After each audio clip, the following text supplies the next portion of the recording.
Assalamu alaikum everyone. My name is Huzaifah Ahmed and I have been a student of Rehan School since around approximately 1 month. Today I am going to be talking with ChatGPT on the topic the power of networking and building meaningful connections. So let's start it. Hey ChatGPT, today the topic of discussion with you is going to be the power of networking and building meaningful connections. I love that topic. Networking is such a powerful tool, and it's often not just about collecting contacts, but really fostering those genuine, mutually beneficial relationships. What aspects of networking were you thinking about? Like starting out, staying in touch, or maybe building a personal brand around it? Actually, I want you to explain what really is networking and is it just collecting contacts or is there a deeper meaning to it that we don't know about right now?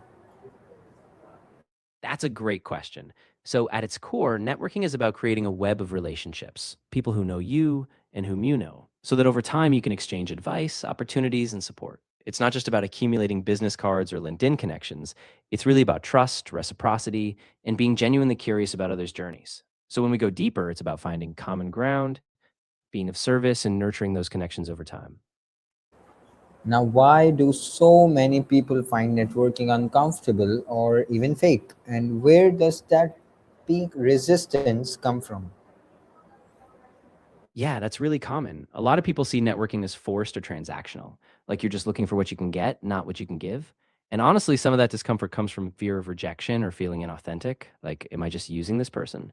But when you shift the focus to genuine curiosity, to listening, and to how you can help others, that resistance starts to soften. It's really about mindset, seeing it as a two-way street, not a one sided transaction. All right, what's the difference between transactional networking, right, just as you mentioned, and building genuinely meaningful connections? Ah, great distinction. So, transactional networking is more like a one off exchange. You're connecting with someone mainly because you hope they'll provide a job lead, a referral, or some kind of quick benefit. It can feel kind of shallow. But meaningful connections are built on trust, shared interests, and ongoing interaction. You're investing in touch and let relationships evolve naturally. Okay, what does research say about how your network actually influences your career, opportunities, and your mindset?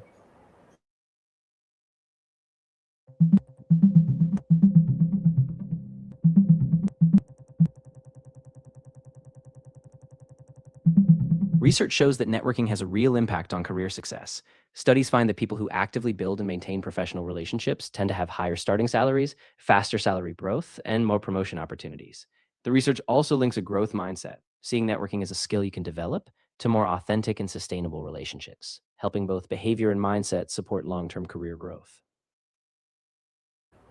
How do introverts like me network efficiently? And is networking only a skill for extroverts? Ah, that's a really important point. Networking is definitely not just for extroverts. Introverts can actually be really effective by focusing on one conversations, which often feel more natural. You can also prepare beforehand, think of a few questions or topics, and leverage digital spaces like LinkedIn to reach out first. It's all about finding a style that honors your comfort, but still lets you show up authentically. You don't need to be the life of the party, just be yourself, and those deeper connections will form.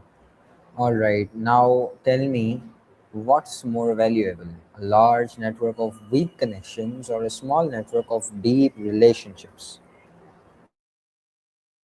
Ooh, that's a really classic debate. Both have value, actually.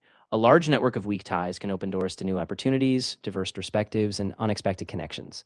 But a small network of deep relationships is where trust, loyalty, and real collaboration thrive. So the sweet spot is often a combination, building a foundation of a few strong ties and then expanding outward to bring in that wider circle. All right, how has social media and platforms like LinkedIn changed the way people network? For better or worse, in your opinion? Yeah, that's a big shift. I mean, on one hand, platforms like LinkedIn have democratized networking. Suddenly, people can connect across industries, across borders, and build a personal brand online. That's a huge advantage. But on the other hand, it can sometimes feel shallow or performative. It's easier to collect contacts, but harder to cultivate real trust through a screen. So I think it's a double edged sword. It gives you scale, but you still have to put in the effort to make those connections meaningful. What are the biggest mistakes people make when trying to build their own network? Yeah, there are a few big ones. One is being too self focused, only reaching out when you need something.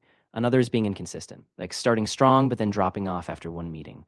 And sometimes people just don't follow up or stay in touch, so those initial connections fizzle out. If you avoid those pitfalls by being genuine, following up, and offering value, you're going to build a much stronger network.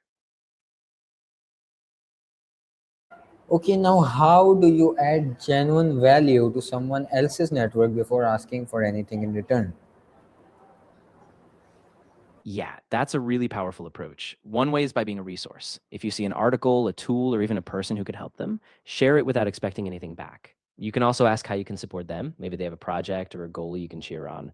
Over time, just showing up, being curious, and offering help builds a ton of goodwill. And that's when the reciprocity naturally emerges. You mentioned the role of consistency and following up uh, in not really deep form, but I want you to explain it in a little detail. And how does follow up in turning a first meeting into a lasting connection helps? Absolutely. So consistency is really about staying present even after that first meeting. A quick follow up, like a short thank you note or a reference to something you discussed, shows you were paying attention. But the real magic happens when you follow up consistently, maybe a few weeks later, sharing something valuable or just checking in. That keeps the connection alive. And it's through these small, consistent gestures that an initial meeting blossoms into trust and real rapport. All right, now to end this discussion, what's one practical step someone can take today to start building a more meaningful network for themselves? I'd say pick one small intentional action, like reaching out to someone you already admire or someone you met briefly, and just send them a personalized message. Reference something specific about your last conversation or a shared interest. And from there, just be consistent. Keep that dialogue going and let it grow naturally. All right, everyone, this was the end of my discussion with ChatGPT for today. I hope you liked it. Until the next one, Allah Hafiz.